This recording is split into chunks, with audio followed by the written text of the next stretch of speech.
మనం మల్లె చెట్టుని పెంచుకోవాలంటే, మల్లె చెట్టు చక్కగా పెరగాలి అంటే, ఏపుగా పెరిగి బలంగా ఉండాలి అంటే, దానికి మనం ఎప్పుడు కూడా ఎప్పటికప్పుడు మనం మన ఇంట్లో ముగ్గుకు ఉపయోగిస్తాం చూడండి స్టోను, శుద్ధ నామశుద్ధ అంటాం కదా!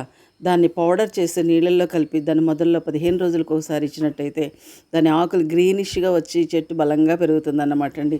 అలాగే వచ్చే మొగ్గలు కూడా చాలా పెద్ద పెద్దగా చక్కగా వస్తాయి. చూడండి నా ఫ్లవర్స్ ఎంత పెద్దగా ఉన్నాయో. ఆ! అలాగే మనం వంటకు ఉపయోగించే ఆయిల్‌ని కూడా అప్పుడప్పుడు నీళ్ళలో కలిపేసి దాన్ని మొదల్లో ఏస్తూ ఉంటే ఏ ఆయిల్ అయినా పర్లేదండి అది. మంచి నూనె అంటాం కదా! ఏ ఏ మంచి నూనె అయినా సరే గాని పర్లే. మనం కూరకు ఉపయోగించేది గానీ, కొబ్బరి నూనె గానీ, ఏదైనా సరే గానీ కొంచెం ఒక 2, 3 చెంచాలు తీసుకొని దాన్ని ఒక మగ్గులో కలిపేసేసి ఏస్తా ఉంటే మనకి చక్కగా వస్తాయన్నమాట అండి. పువ్వులు చాలా పెద్దగా వస్తాయి. చూసారా ఎలా వచ్చినాయో నాకు?